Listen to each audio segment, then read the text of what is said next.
Hi, everyone. I'm Elizabeth Zathmary, and I'm excited to share my critical analysis paper with you entitled A Neurodiversity Critique of ABA. It explores how applied behavioral analysis, the so-called gold standard for autism intervention, looks very different when you start centering autistic voices and the principles of neurodiversity studies. ABA is still widely used and recommended, especially for children on the autism spectrum. But my paper argues that when we listen to the people most affected by it, autistic people, we find a serious disconnect between what's considered helpful and what supports well-being and dignity. To give a bit of background, ABA, or Applied Behavioral Analysis, is a therapeutic approach that uses reinforcement techniques to shape behavior. The idea is to encourage appropriate behaviors such as sitting still, making eye contact, and using spoken language, and to discourage behaviors considered problematic, including stimming, avoiding eye contact, and even experiencing meltdowns. This all sounds reasonable on the surface. It's framed as being evidence-based, goal-oriented, and scientifically grounded.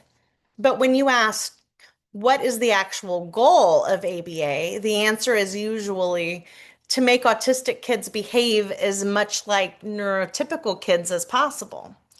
The problem is that this assumes neurotypical behavior is an inherently better somehow, that being quiet, still, and socially conventional is ideal. That's not just bias. It's a worldview that pathologizes difference. And that's where my critique begins. My paper focuses on one specific ABA manual, Behavioral Intervention for Young Children with Autism, by Maurice, Green, and Luce. This book was published in 1996 and is still very influential today.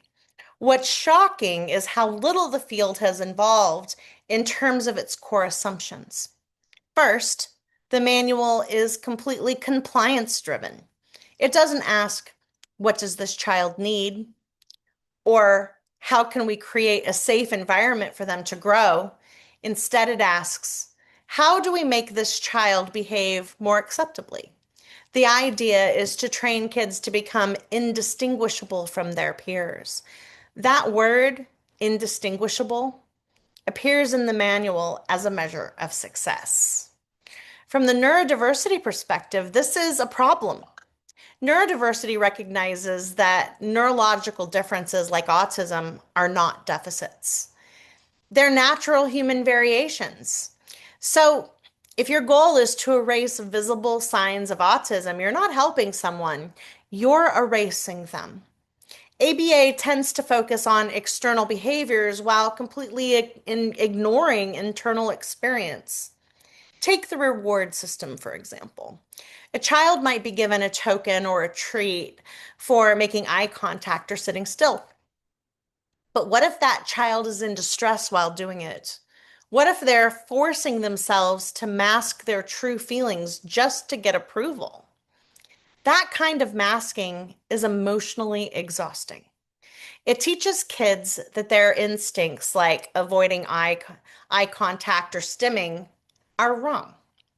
It tells them they have to perform to be accepted. And then there's planned ignoring, one of my personal favorites and most disturbing practices I read about. If a child is expressing distress, crying, flapping, screaming, the adult is supposed to withdraw attention until that behavior stops. It's meant to teach that the behavior is unacceptable. But think about what that teaches the child. Your feelings make you invisible. That's not support.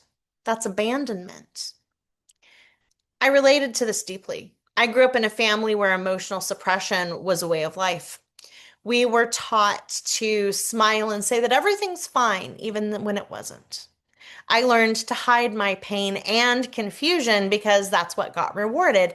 And that's precisely what ABA teaches children to suppress who they are, to earn love, praise, or even basic attention.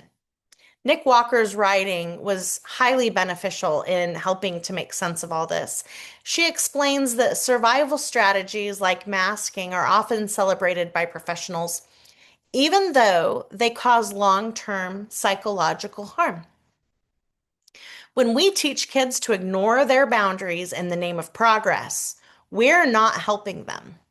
We're teaching them self-erasure.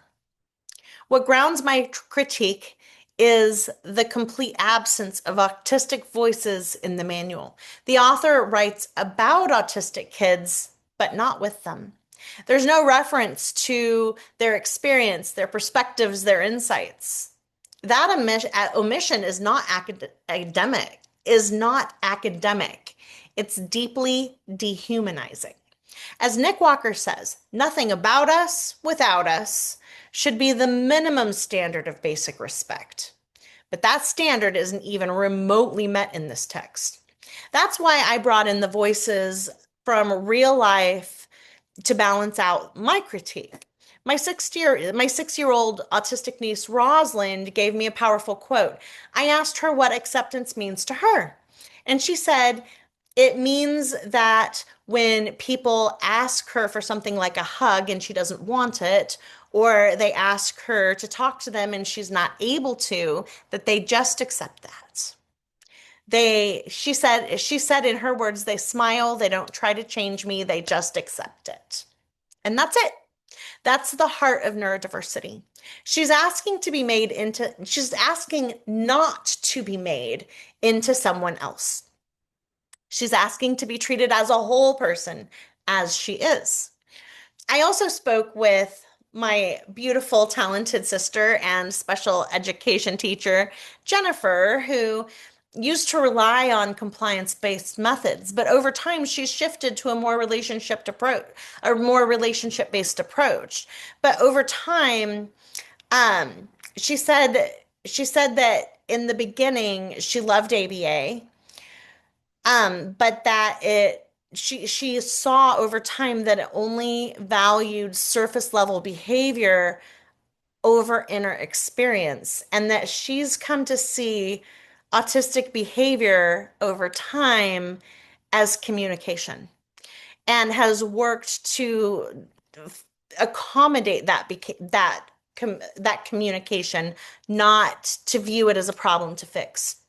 Even my brother, Rosalind's dad, who has unfortunately exposed Rosalind to some ABA, acknowledged that ABA therapists are changing.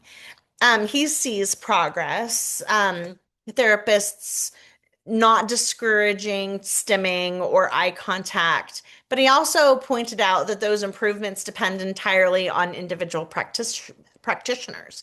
The system itself hasn't changed, and the measure of success is still compliance to normative standards.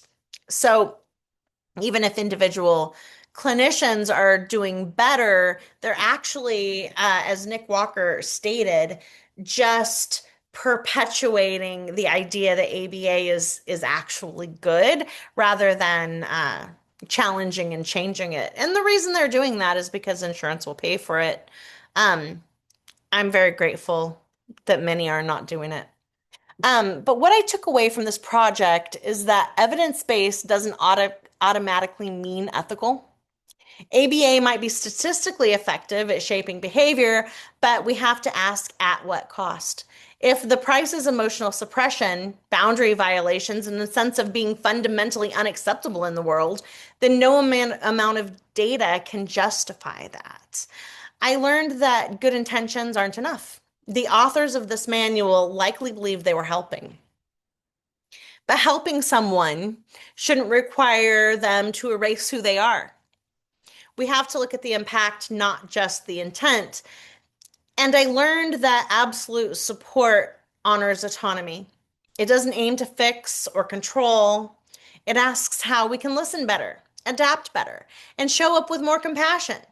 We don't need to teach autistic children how to survive in a neurotypical world. We need to change the world so that they can safely and proudly exist in it. So, to sum it all up, ABA may still be widely accepted, but that doesn't mean it's acceptable. When you center autistic voices like Rosalind's or even your own insights, you begin to see a very different picture. Autistic kids don't need correction, they need connection. They don't need to perform normalcy to earn love. They need unconditional respect. Thanks for listening, and I look forward to hearing all of your thoughts and seeing your projects. And I look forward to hearing your comments. All right, take care.